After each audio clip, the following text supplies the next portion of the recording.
খুব কষ্ট লাগে একটা বিষয় শেয়ার করতে। সেটা হচ্ছে সে তার বউকে পড়াশোনা করালো, এখন সে বিদেশে পড়াশোনা করাবে। বিদেশে পড়াশোনা করানোর জন্য আমেরিকার বন্দোবস্ত করলো। তার বউ আমেরিকা পৌঁছালো। আমেরিকা পৌঁছানোর পরে তার বউয়ের সিম নিতে যতটুকু সময় লাগছে, ফোন দিতে যতটুকু সময় লাগছে, তার বউ তাকে ফোন দিল।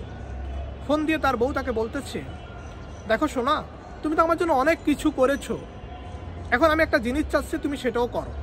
স্বামী খুব খুশি যে আমি বউর জন্য এত কিছু করলাম, আমার বউ এখন আর কী বা চাবে।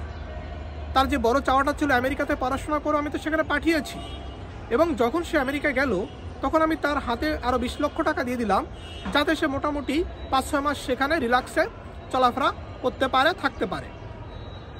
তখন তার বউ তাকে ফোন দিয়ে বলল যে তুমি আমার জন্য অনেক কিছু করেছো, তুমি এখন আমার জন্য একটা কাজ করো, তাহলে আমি অনেক বেশি খুশি হব।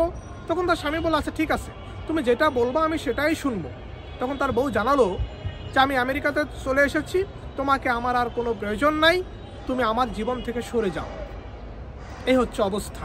দেখেন, আপনি আপনার বউকে পড়াশোনা করাবেন, স্বাভাবিক। আপনি আপনার বউকে বিদেশে পাঠাবেন, স্বাভাবিক। এটা পাঠাতেই পারেন, আপনি ভালোবাসার জায়গা থেকে এটা করতেছেন। কিন্তু আপনি কোন বউকে, কোন স্বামীকে বিদেশে পড়াশোনার জন্য পাঠাচ্ছেন, এটা একটু মাথায় রাখবেন। এটা যদি মাথা না রাখেন তাহলে এভাবে ধরা খেতে পারেন। ভালো থাকবেন।